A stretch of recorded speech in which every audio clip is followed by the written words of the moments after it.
Day 1. Off the Beaten Craic to the Hidden Heartlands of Ireland. And I'm Martin Nutty. And I'm John Lee. Join us for episode 1 here in our Off the Beaten Craic road trip here on Irish Stew, made possible by our travel partner, Tourism Ireland, who helped us in so many ways, and they can help you too with all the information and inspiration you need for your next trip to the island of Ireland at Ireland.com. So, John, just to let our listeners know what this is all about, this is the first full episode of our Off the Beaten Craic road trip. And what we want to do is bring everybody along on what it's like to spend a week in the Midlands in Ireland. As a matter of fact, we spent 8 days, but let's not split hairs here. So, how do we go about this? Well, we took a red-eye flight and dropped into Dublin bright and early in the morning. I know you were clicking your heels together. Got ourselves a rental car at Hertz and drove a little over 90 miles right into the heart of Ireland, the town of Athlone. And if you listen to previous episodes, you'll know that Athlone is the future capital of United Ireland, at least according to our guest, Paddy Cullivan, if he has his way. We were fortunate to stay at the Sheraton, which will be well situated to be the capital's top hotel. It already has quite a big city hotel feel for a town of 23,000. Yeah, it was surprising. And then, of course, what it turns out is because Athlone is so centrally located that there's all sorts of conference activity going on there. So the place actually really does hop there. We were well taken care of by the wonderful staff at the Sheraton Hotel. So that was all a good experience. But after doing the whole red-eye thing for New York, it was important for us to crash before we went out our first assignment. Yeah, just looking at it a little bit on the trip, it gave us a central location to explore almost all of the Hidden Heartlands, and it introduced another thread that kept showing up all throughout our trip, the Shannon River. Athlone straddles the Shannon. That riverway plays out throughout our experience in the Hidden Heartlands.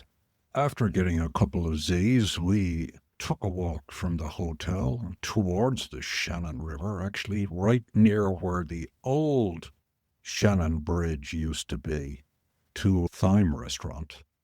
And we're very fortunate that John Coffey, the chef, owner, proprietor of Thyme Restaurant, was able to come and meet us there on his evening off and tell us about what it takes to establish, in my view, a world-class restaurant in the Midlands of Ireland. It's not just your view, right, Martin? Not just my view. The folks at Michelin, what was that award that they received? There's an award called the Bib Gourmand, and Bib Gourmand basically means good value eating. And so I can say there's plenty of value to be had at John Coffey's Thyme Restaurant in Athlone. Like nothing I've ever had. So let's introduce Mr. Coffey and let's get to it. Absolutely. So without further ado, here is John Coffey. We're sitting in a lovely restaurant in the heart of Athlone. It's the Thyme Restaurant, and we are joined by chef, owner, and proprietor, John Coffey. John, welcome to the Irish Stew podcast. Welcome to Thyme. You're both very welcome. Unfortunately, it's a very rainy evening here in Athlone, but goes with the territory. You have a few I gather. Let's start with our appetizer question here. Say that our Irish Stew podcast decided to commission you to create a signature recipe, one that is classic yet contemporary. What might you come up with for us? I suppose one of our signature dishes here is our glazed ham hock with free-range egg and celeriac velouté, which is, it's one thing that has been on the menu now probably more or less since we opened, and if we ever took it off now, it would be hell to pay for. It was a modern take of ham and white sauce dish. That's what I'm having. Yeah, I'll look forward to sampling a little bit of that. Let's dial things back. I understand that you're originally from Dublin. How did you fetch up in the Midlands? Now, I'd like to keep the Dublin thing under wraps. That's a bone Hey, of, I'm a Dubliner here. a bone of contention. I suppose I spent the first 12 years of my life in Dublin and then moved to Meath. So I ended up in college in Athlone. And I suppose I ended up with the restaurant in Athlone kind of by chance. An opportunity came along. I opened the kitchen in the rugby club, Buccaneers. And the view was always to have a restaurant. That was always the aim. And that's how we ended up. This premises came up and it was something we couldn't pass by. And that was 2007. So when did food become a thing in your life? When do you remember kind of saying, this is cool, I want to do this? I suppose my mother was a very good cook, so we always ate well growing up. And then when I was starting to socialise myself as a teenager, they weren't going to fund it anymore. So I got a job as a chef in the local hotel, which was beside where I lived in Kinnegad. Any memories of the first thing you cooked as a kid or the first thing you cooked professionally? My mother would have had a lot of cookbooks. I definitely would have dabbled in some of the recipes from that and probably made bags of them, but they were eaten anyway, nonetheless. When you're starting off in the professional kitchen industry, how long is it before you get to say, I cooked that? I mean, you're doing sort of the fringe work, aren't you, for a long time? Yeah, for a long time you're peeling potatoes, chopping vegetables. Like I remember my first day in the local hotel was peeling 5 bins of potatoes, and I thought I would never see the end of these potatoes. And where you started off there was in a shed at the back of the hotel, which was called the veg house. So all the vegetables came in there. There was no such thing as buying in vegetables prepared back then. Everything came in as it was. So all the vegetables for the hotel, which was a particularly busy hotel, were all prepared there. So I suppose you started off there until you could earn your stripes, so to speak, and moved into that nice warm environment of a kitchen. So see if you stick it out. Exactly.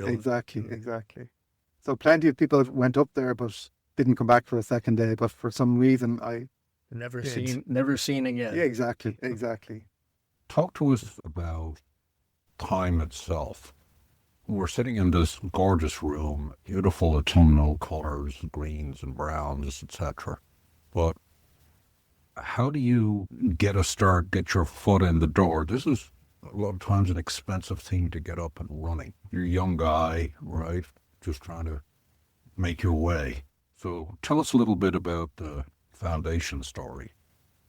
Well, I suppose when we opened, first of all, it was 2007, so that was right before the recession Financial happened. crisis. Yeah. So, Timing. and at that time, we opened this restaurant between the 2 busiest restaurants in Athlone, which was Gertie Brown's here and the Olive Grove was across the road here. So if we had opened with the type of restaurant we have now, we probably wouldn't have survived. So it was basically doing the type of dishes that were in town at the time, but trying to ensure that they were maybe a bit better or a bit of a twist somewhere else, because I was unknown. So you had to get people in the door first of all. So the first thing was to get people in the door, which took a long time, an awful long time, and then to convince them to come back again and maybe tell more people about it. So it probably took the best part of maybe 5-6 years before we actually made any money. Correct me if I'm wrong, but like having other good restaurants right around you is not a bad thing. It creates a bit of a district, a destination for dining. Possibly in normal times, Yeah, but we opened in true. November 2007. Good point. In January, everything hit the floor. So there was no customers to be had anywhere. And there were nights where we done no covers at all. And you would drive home at night going, okay, tomorrow might be better. And the following night you could do no people again. So for a long time, it was literally living week to week. So you're digging yourself a financial hole, is what you're describing. Exactly. How do you stick it out? Stupidity, pig-headedness, determination, stubbornness. My parents had gone guarantee for the loan that we took to take this place, so it had no option but to survive. My wife had a full-time job, so basically I wasn't taking any money out of it at all. So because Tara was working, I didn't have to take money out of the business. So I suppose we tried every way we could to make it work until we found a way that it did work. There must have been some difficult conversations over those years, I can imagine. It must have been pretty stressful. Yeah, like the easiest thing in the world would have been to just go, okay, this is not going to work, because it really took a long time. And you've got your business challenges in this environment. but also you're working with all these suppliers and vendors. Is there a way that they believe in you and support you, or cut you some slack a bit? Yeah, they still have to get paid as well. Yes. So that, I suppose the first protocol is always to look after the staff, and then after that it's the suppliers, and then everything else, and you're trying to kick down the touch. Be that an electricity bill, the VAT bill, or whatever, you're trying to push them out for as long as you can to get breathing space to recycle. So it's about, we operated on the bare bones to just be able to open the doors. And there were nights there where there was 2 people in the kitchen, as in chefs, and 1 person on the floor. Mm-hmm. So it was literally bare bones. Like, we would wash the dishes ourselves. Everything was done by ourselves to try and get to the next week. And at that point, there was no 5-year plan or whatever. It was to get to the following week. So just to give a bit of color to our listeners, how many tables have we got in here? How many people, if you maxed it out, how many people can you serve together or simultaneously? We seat 56. 56. So it's an intimate space. It's all kind of wood paneled. It's on a corner. So there's a lot of windows, and at the right time, there must be a lot of nice light coming through here, a lot of street activity going by. So we're in the hot corner here. Yeah. It's a nice location. Well, when you stripped it down to 2 chefs in the kitchen and 1 person on the floor, did you ever have 56 people show up? There possibly was a couple of times where that did happen, because again, nowadays we will have reservations. It's very seldom we have people walking through the door. Now you will get the odd time. But back then, we didn't have reservations.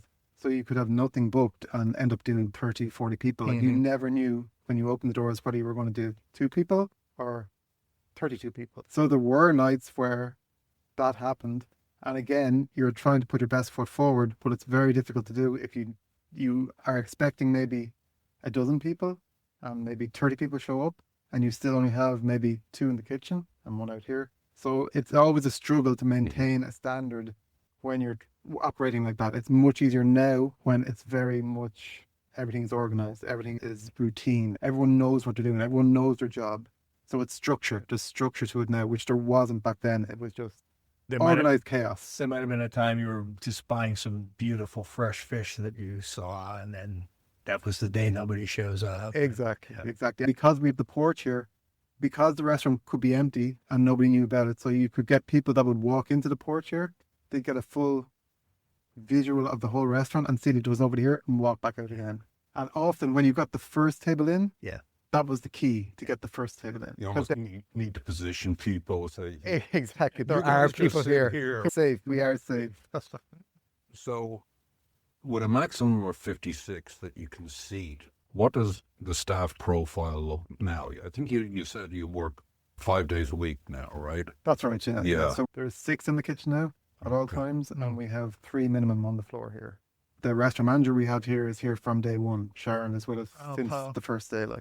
I don't know if it's a word that you would use in the restaurant business, but do you have a philosophy of your cooking, of your food? Is there a kind of a organizing principle behind what you do in the kitchen? Well, when a customer sits down here, you want them to have a sense of place, so that there's no mistaking the fact that you are in the Midlands, and almost everything that's on the menu is sourced within an hour max of the restaurant.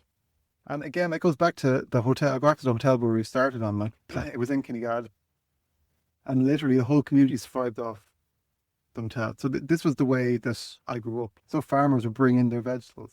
The butcher brought in the meat. So everything was local. Like, the farmers' kids worked in the hotel. The butcher's kids worked in the hotel. And it was just this whole cycle of business and community. So I suppose that's the same as we are here. Like, we're all the suppliers that we have, the producers that we use, they're all friends. We don't use any of the big companies at all. Like, it's predominantly farmers and local producers that we will use. Could you just expand on that a little bit? Because Martin and I, before we came over, were reviewing, and that was the last thought we had, was a restaurant like this, its potential role in the community, economy, business, and tourism. It really sounds like you're a vital link in the chain. Well, I would say that they're the vital link in the chain. Without these people, there would be no time. The first and foremost thing is the person producing the product. Because if we don't have the product, then we don't have a business. Right. So they're the key link in the chain. I'm just here showcasing what they're doing. But you're also drawing people to the area. You're a marquee name for Athlone. You're an award-winning restaurant. Tourists find another reason to stop in Athlone to come to a place like yours. Yeah, but I just never think of it like that. That never enters my head, really and truly. It doesn't. Because, as I said, it's just so important for me that these people have somewhere like this to promote what they do. And no doubt their business grows because people will see it in here. Like the butcher we use for people will often have his meat in the restaurant here and literally go to his shop to try and get something similar. It goes back to that cycle of community. Everybody works off each other, and the same butcher could have tourists in that are staying in Moat for that week or whatever, and they'll say, where would you recommend to go to eat? And then he says in here. So it's everything works off each other. Yeah, it's kind of more of a win-win approach as opposed to zero sum. Yeah.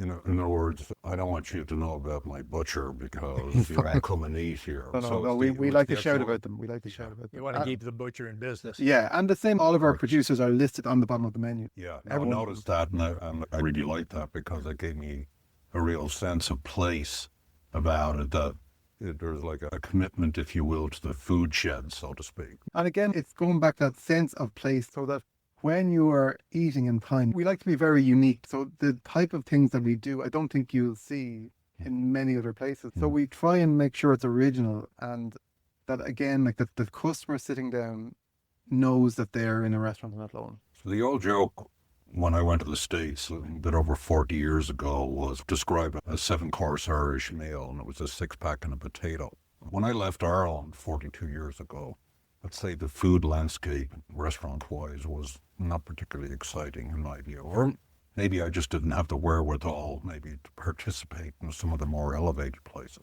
It strikes me as I visit the country more and more often, the standard has just exploded in terms of quality. Yeah. The notion of Irish cuisine seemed to be a misnomer in a way, but I don't think that's anymore. Where do you fit into that Irish cuisine format if you were going to describe what you're doing?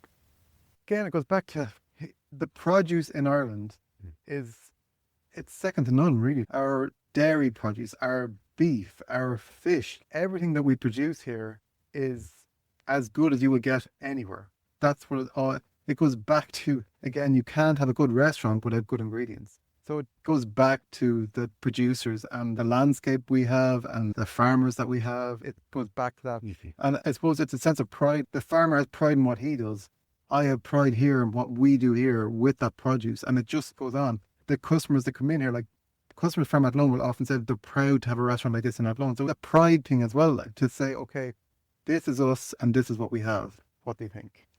Yeah, so speaking of customer mix, when you said early on when you started out here, you were located between 2 restaurants, and your approach was to do a slightly different spin, a little bit different. So it sounded like you were really, when you opened the doors here, you were focused particularly on serving customers in the immediate community. Was that the case, or was it more tourist oriented, or how has it shifted over the years? No, 100%. It was at the very start. It was about getting customers to come in the door. So again, I suppose back in 2007, it was a lot of menus very samey in most regional towns and cities of Ireland. So it was about doing versions of that, but trying to elevate them a bit more, or to get people in the door first of all. I suppose once then you get customers in and they get to trust what you're doing, then you can change things gradually, which is what we did over the years. Now, along that way, we would have lost customers that wanted to come for what they had always had. But again, even to this day, you're always trying to improve your offering to the customer. So you're always trying to get better. You never dwell on yesterday or last month. I suppose by doing that, maybe you'll lose some customers along the way, but you will also gain probably more than you will lose because it creates more interest. Nowadays, people know about food, so they seek out places to eat, and they can see that you're trying to get better all the time. So they appreciate what they're going out for more. John, I pick up 2 words you said recently. You said, let's just use the word original. And I looked at your menu online, and sure, it's maybe not the current menu, but I saw some of the dishes that you feature online. So I'm just going to name a dish. And if you could tell me what to expect if I have this dish now in front of me, and then maybe a little bit of what it took to bring that dish to where you want it. What are the prototypes before you have the dish the way you like it? So ballotine of quail, uyuko leaf, if I'm saying that correctly, new one on me, green bean and heritage potato. So what's going on with this dish? Where do all these ingredients come from? What were the steps that brought you to, that's the dish I want to serve my people? Again, it goes back to the producer. Most of the ingredients on that dish are from a girl called Shannon, who has a vegetable farm just outside Mullingar. The stuff that she's doing there is incredible. So almost every dish we put on the menu, it will start with the vegetable. It will never be the protein. It will be what's in season. We work with 3 organic vegetable farms. So their list comes to me every single week. So the menus really come from that. So it's more vegetable focused, and then we work from that. So this dish, the quail dish there, was probably in between seasons. Now that's been replaced at the moment with mallard. So that's it. We're in game season. But that variation was about basically using up what Shannon had on her farm on that particular week. And what's uyuko leaf? It's a waxy leaf. It's like a spinach, but thicker, and I suppose, as I said, it's a more peppery flavor. And when you're conceiving of this dish, how many times did you have to make it and say, no, it needs more of this or it needs more of that? The dish is never really finished. Yeah. So you're always looking at it and saying, can we do this differently? So I suppose in the kitchen, I might probably drive the guys crazy because it'll be fine one day and then the next day I'll go, can we do this like this? So everything will constantly change. You're always, again, trying to go, okay, if we done this like this, would it make it a bit better? So it never really is, you never really go, okay, this is it. It's always evolving. So I'm curious about heritage potato. And I hear about heirloom tomatoes we commonly encounter in New York.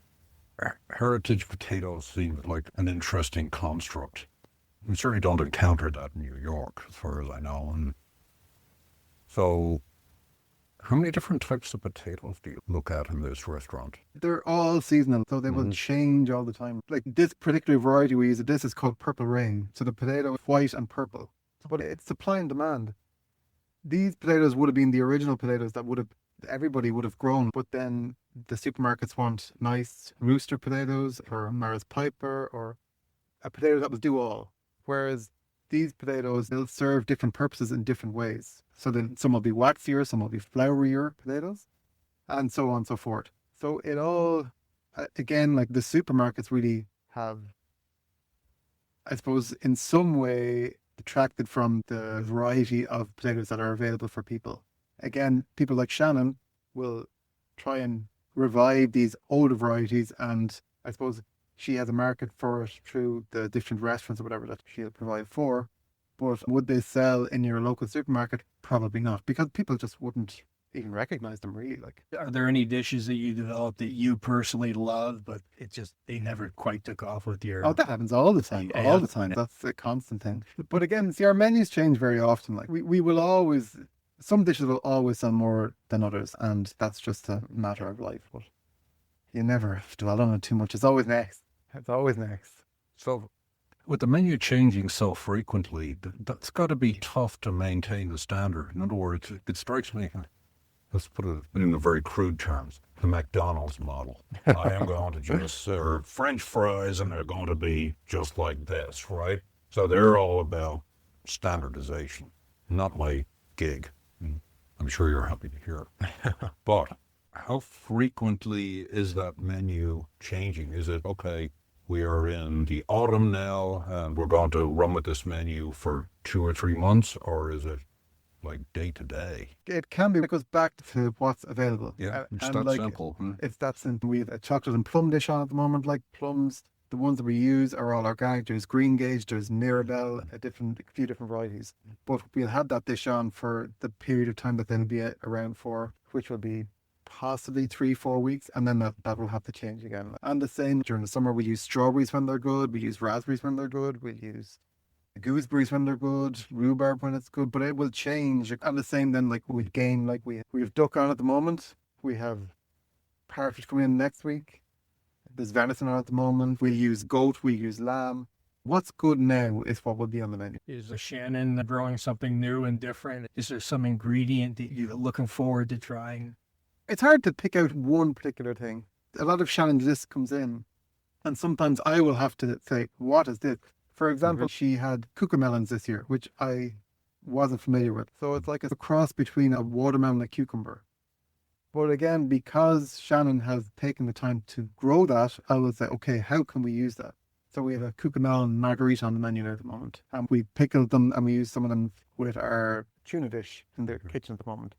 So try and use the produce that these people are using. So in America, they would say, hey, you're running this fabulous restaurant in Athlone. Why don't you open up 10 more across the country? What's the long-term plan? Just keep doing what you're doing. You're happy. You don't need to grow, or you don't need to grow. Or I don't think it would survive if I wasn't here all the time. It would survive, but it wouldn't be the same. Because there's things that just, as a chef, you just need to be there for. So there's a lot of personality in what we do here. As I said, Sharon is front of house here. My wife, Tara, is front of house as well. I'm in the kitchen. There's another chef in the kitchen with me. He's there 13 years. All the other lads are there for a long time as well. It would be hard to replicate that again somewhere else. You might be able to do a version of it, but it would possibly be a poorer version of it. And to be honest, it could be a nightmare to try and maintain standards in two different venues. Like, the opportunity has come up from time to time about doing something somewhere else. I've thought about it and I just can't see how it would work. so this is a sanity and work-life balance thing. Yeah, there's that as well. Like, it's tough enough to maintain as it is. So. We talked just before we started, we talked about sanity, work-life balance in the restaurant business, how you've managed to move your schedule around where you actually do shut down at times and take some time off. And it sounds like you get a chance to travel a little bit. When you're out traveling, where do you like to go? What kind of food are you looking to try or experience when you travel? Our favorite place we go every summer is France. Like, we love France because it's just, I don't know, there's something, I suppose as a chef, like, you're always drawn to places like France. I suppose the restaurants there and the people there, it's just happy place. We tend to go somewhere different every year. Now, this year we were in Biarritz. Okay. So we spent a couple of weeks in Biarritz. We were on the north of Spain as well. So that was, I would think that was our favorite part now so far. Like the Basque, French exactly, Basque. yeah. That's got a good reputation. One thing that we notice in France is there's a different pace to life. Even in restaurants, there's no great hurry in serving you or getting dishes out. Whereas if you were trying to operate a restaurant like that in Ireland, people say, well, where's my food? So in France, everything is just a bit slower. The pace of life is just a bit slower. And I suppose in America, it's probably twice above that. We have New York, of course, which has its own cadence, which is probably twice as fast as anywhere else. And then we have everywhere else. And I have to remind myself anytime to travel, take a chill pill, because you have to adjust. And I agree with you. I find eating in France and eating in Italy as well will be a similar, more relaxed vibe. And that goes to the centrality of food. Exactly. In those two cultures. Yeah. It's venerated. Yeah. You've been doing this for 18 years now in this location. Are you seeing a shift in appreciation for food from Irish folks compared to when you opened up? Oh yeah, definitely. And even now more so. I suppose what you get a lot more now than we would have got in the past would be people asking to have their courses at a slower pace, which is, I suppose in the past year now, I've noticed it an awful lot more, that people are coming here and they could have booked months in advance, and that's the thing you have to get into your head a lot in the kitchen like that. Okay, there are people that want to come in and they want to get in now as quick as possible, but there are other people that have been looking forward to coming here, and this is the reason they're in Athlone. So they want to be here and spend time here and have nice wine and take time over the courses. So I suppose, again, it's about getting the balance between making sure that the people that want to get in there quickly can do that, and then the other people that are here for that bit longer, you give them their time to enjoy it. John, as we're talking now, you seem very cool, calm, and collected. And from where I sit, I see this nice copper door with a glass window, and inside I can see the utensils of a beautiful kitchen where everything's exactly where it should be, calm, quiet. What's it like when the restaurant's full? It's the exact same, calm and quiet. It's one thing that there is silence in the kitchen. The busier it gets, the quieter it gets. Because it's about focus, like. And I mean, if you have somebody there shouting and roaring and I suppose losing the run of themselves, you just lose control. Like, it's all about control and making sure that everything is as it should be. And I suppose, again, through the years, like, we've managed the bookings better, so now we can space it out. So there's never really a time where you get a full restaurant at the same time. So it's all spaced out. Like, we will take a certain amount of bookings per half-hour segment, so it will always be spaced out. Now, doesn't always work out like that. There are, you've seen Athlone, there's very difficult parking arrangements at the moment. So that will always come to a head, possibly on a Saturday night, where people can't park, and you could have tables that are late and run into the next section. But you have to be calm, and you deal with it calmly, because if it's not calm, it just does not go right. Calm environment is always the best environment. So it's not like we see on TV.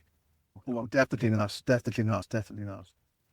Talk to us about building a team.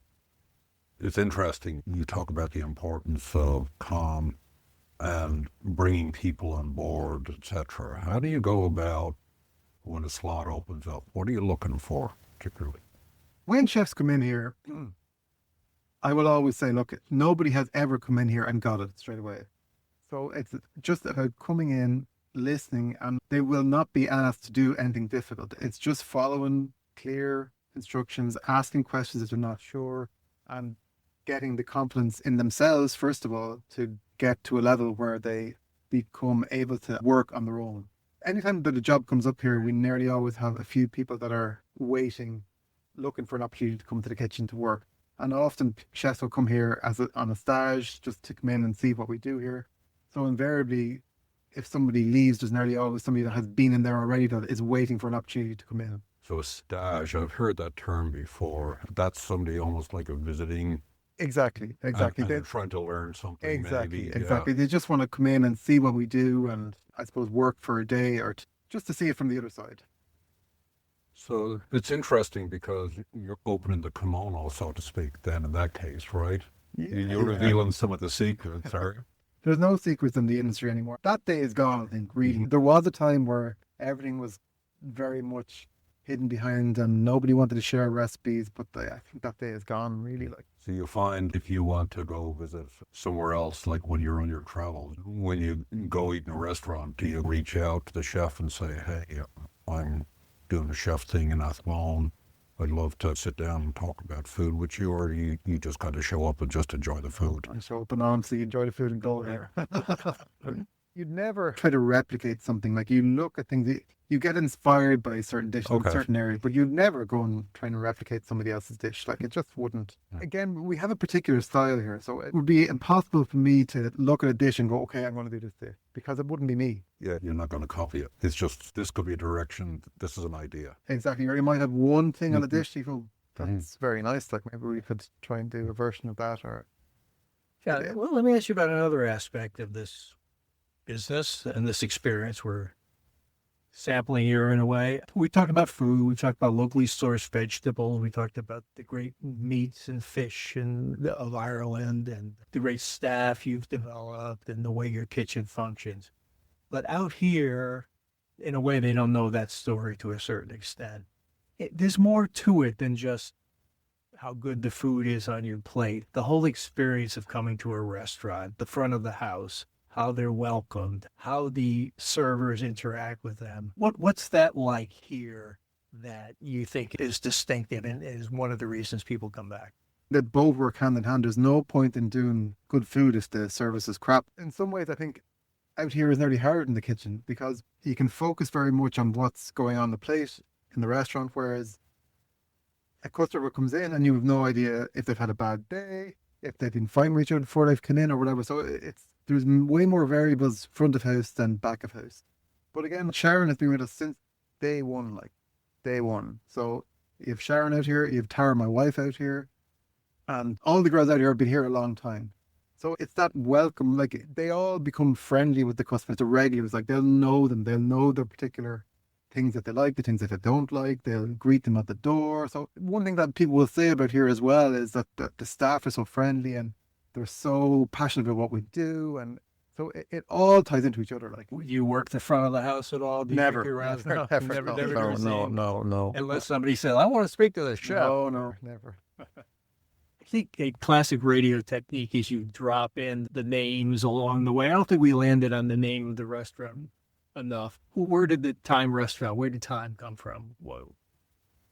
We needed a name. That was about it. It didn't come for anywhere. I thought you were going to say there was a deep marketing consultation and we spent months on end and eventually... No, we needed a name, and that was, Off it to was work. catchy, it was short, it was to the point. And again, you don't want anything that's complicated. It's straight and to the point. So, of course, over the years now, it has developed into something, but at the start, it was just simply a name. Unfortunately, we're getting to that point in time where we have to introduce our friend, shameless plug, into the room. Is there a particular thing that you would like to plug? I suppose the thing at the moment to plug is game. So we have a game supplier in Scariff, and Giblin. Game season is upon us now, so there'll be plenty of mallards, venison, partridge, pheasant, all coming in the tracks. So it is that time of year, and we are certainly looking forward to sampling this. And so on behalf of our listeners, John Lee and myself, we'd like to thank John Coffey of Thyme Restaurant in Athlone for giving us insight on the magic that takes place in the kitchen and in the front of the house, and welcoming us to this beautiful establishment. And we are looking forward to hitting the game thing. So thank you so much. Thanks very much, Martin and John. Pleasure having you here. Really great to get some insight from John Coffey on what it takes to run a world-class restaurant in anywhere, in truth, not just in Athlone. But what you could probably figure out from our conversation was that we actually hadn't eaten in the restaurant when we did that initial recording. Fortunately, John invited us the following night, and I can certainly say without a shadow of a doubt that it's one of the best meals that I ever had.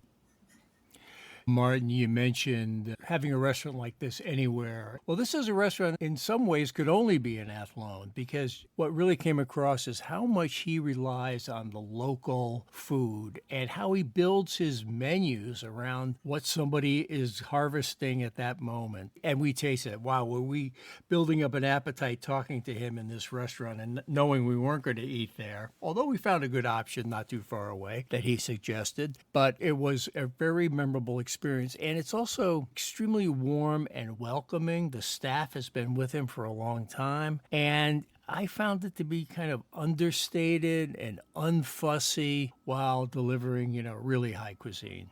Yeah, one of the cool things, of course, about it is when you walk in, you're presented with two menus. One's a value menu and one is a full menu. Frankly, both of them are value. One is a bit more elaborate.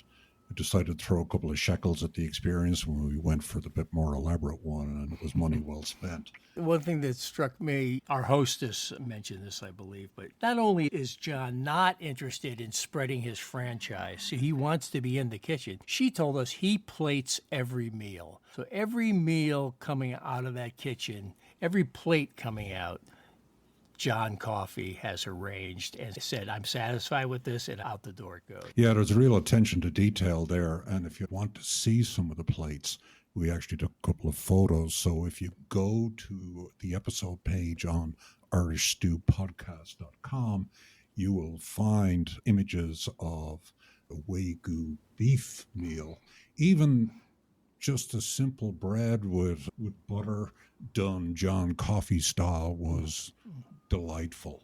I can't say I ever felt as happy after a meal as I did that evening.